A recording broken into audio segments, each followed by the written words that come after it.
Maka bagian seterusnya. Kuat lah, insyaallah lah. Minal arifin insyaallah, amin. Malah pertanyaan hilang.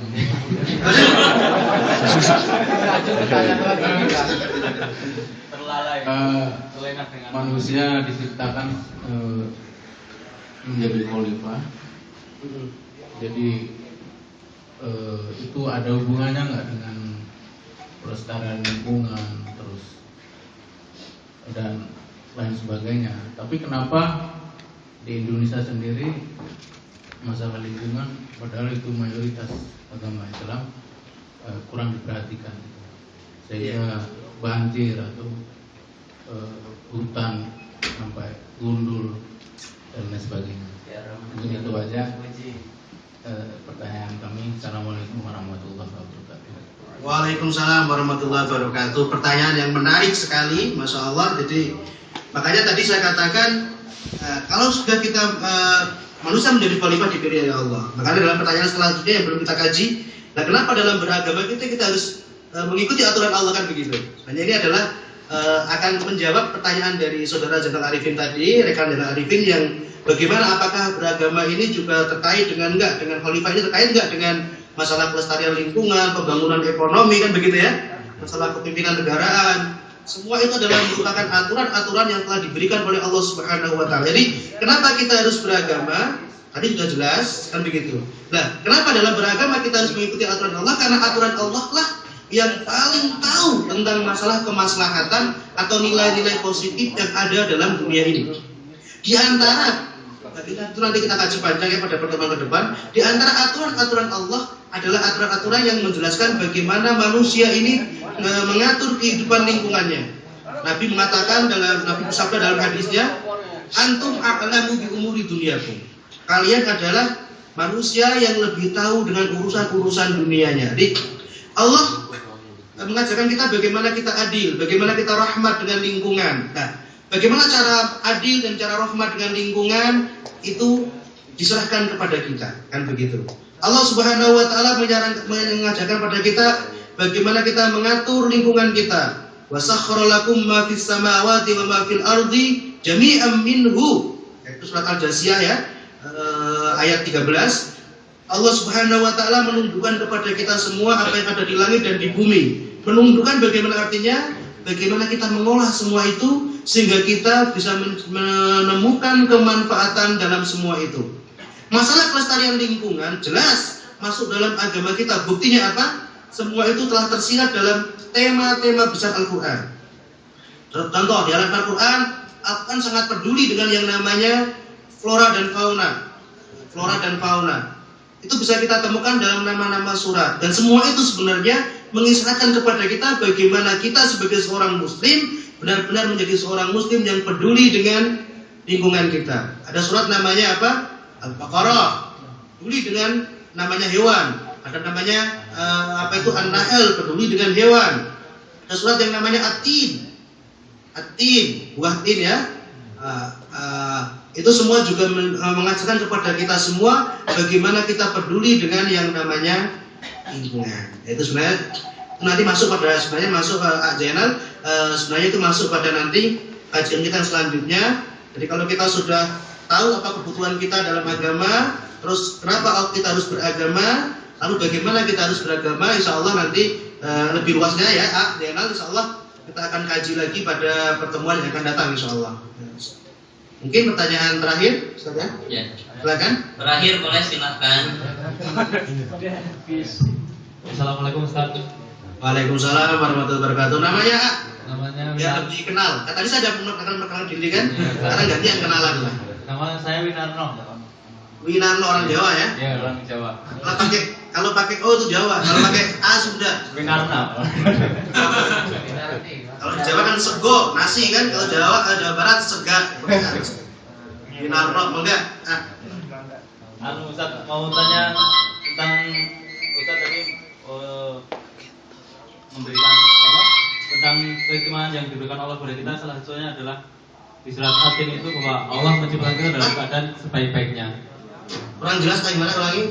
Yang Ustaz menjabarkan salah satu keistimewaan yang diberikan Allah pada kita manusia itu adalah bahwa Allah menciptakan kita dalam keadaan sebaik-baiknya.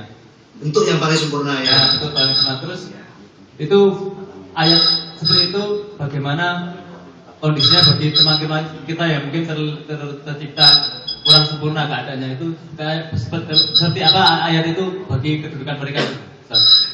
Oh gitu, siap. Terima kasih. Waalaikumsalam warahmatullahi wabarakatuh. Masya Allah, ada sebuah, jadi ini pertanyaan saya bisa tangkap bahwasanya kan Allah telah memberikan jaminan laqad khalaqnal insana fi ahsani taqwim, gitu kan? Allah menjadikan manusia dalam bentuk yang paling sempurna. Tapi ternyata ketika kita lihat di lapangan, mohon maaf ada saudara-saudara kita yang mungkin lahir dalam keadaan yang cacat, mungkin ya, seperti itu ya. Lalu bagaimana ini dengan kondisi semacam ini dengan ayat-ayat tadi itu? Nah ini saya ingin menyetir sebuah hadis Rasulullah Muhammad SAW, di mana inti hadisnya adalah sangat mengherankan sekali keadaan orang-orang mukmin.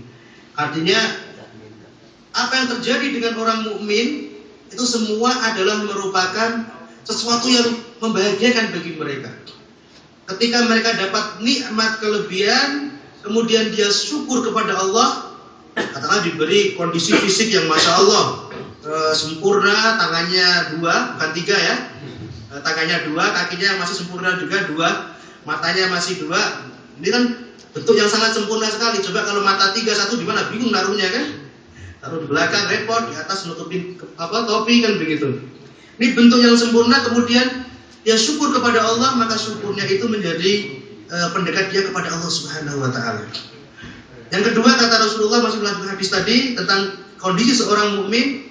Kalau dia diberikan kekurangan oleh Allah Subhanahu wa taala, kekurangan dalam tanda petik banyak sekali ya, mungkin kurang sempurna dalam bentuk fisiknya dan sebagainya, diberi penyakit oleh Allah, kemudian mereka bersabar, Allahu Akbar.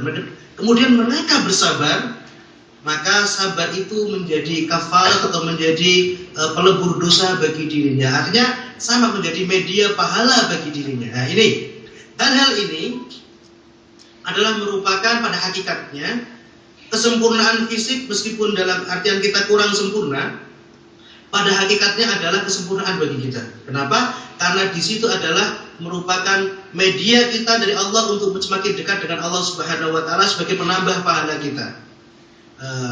Tabarakalladzi biyadihil mulku wa huwa ala kulli syai'in qadir, alladzi khalaqal mauta wal hayat, yang menjadikan mati dan hidup dalam kondisi apapun, liyabluwakum ayyukum ahsanu amala, sebagai media untuk ujian kita. Jadi hidup tadi dengan kondisi yang sempurna ujian, yang kurang juga sempurna adalah merupakan ujian. Jadi jangan berkecil hati. Tadi tetap itu namanya ahsani taqwim, dan itu merupakan modal kita untuk mendekat kepada Allah Subhanahu wa taala dengan banyak bersabar. Gitu. Dan yang diberi kelebihan dalam bentuk fisik juga menjadi cobaan yang sangat berat sekali. Kenapa? Karena lebih dekat dengan kesombongan seperti itu. Jadi itu yang bisa saya jelaskan. Jadi intinya tetap itu adalah merupakan yang terbaik bagi Allah Subhanahu wa taala.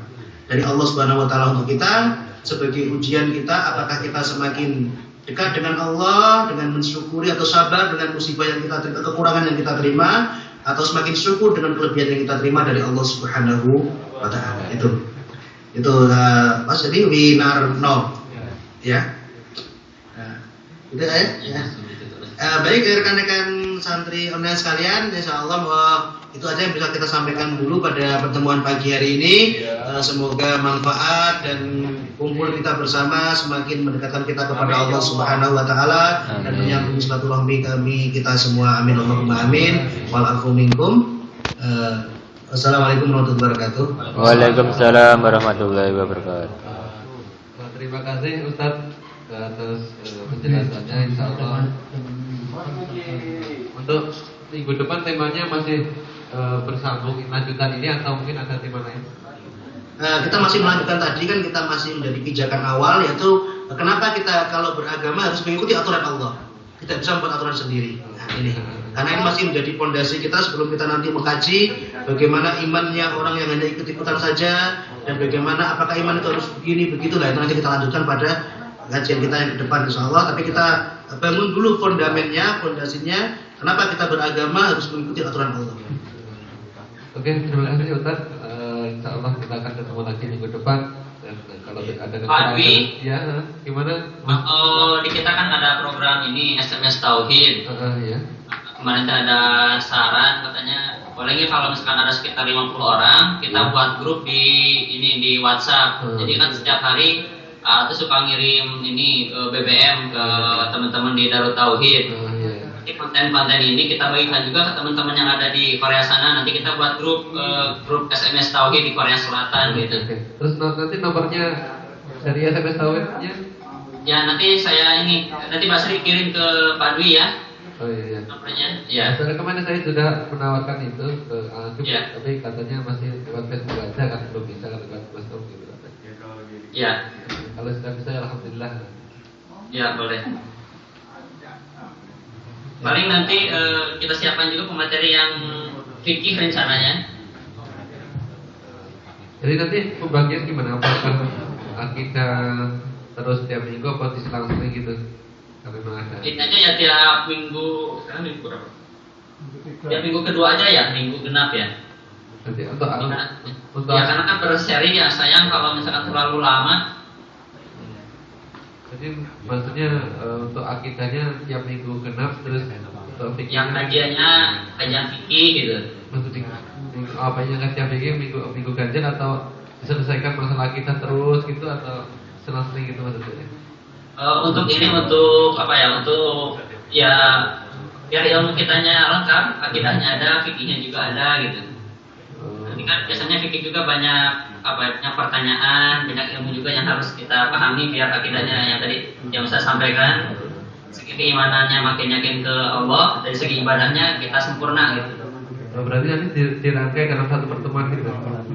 Nanti terserah kalau teman-teman di sana ada waktu, nggak apa-apa misalkan dalam 1 minggu kita 2 materi.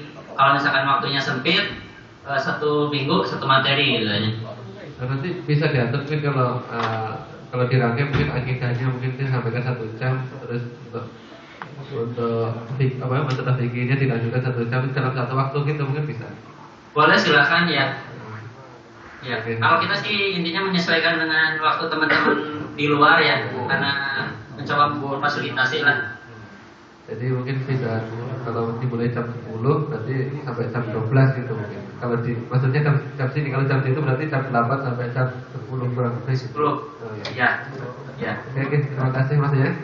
Ya, sama-sama Mas Dwi. Ya, assalamualaikum warahmatullahi wabarakatuh. Waalaikumsalam warahmatullahi wabarakatuh.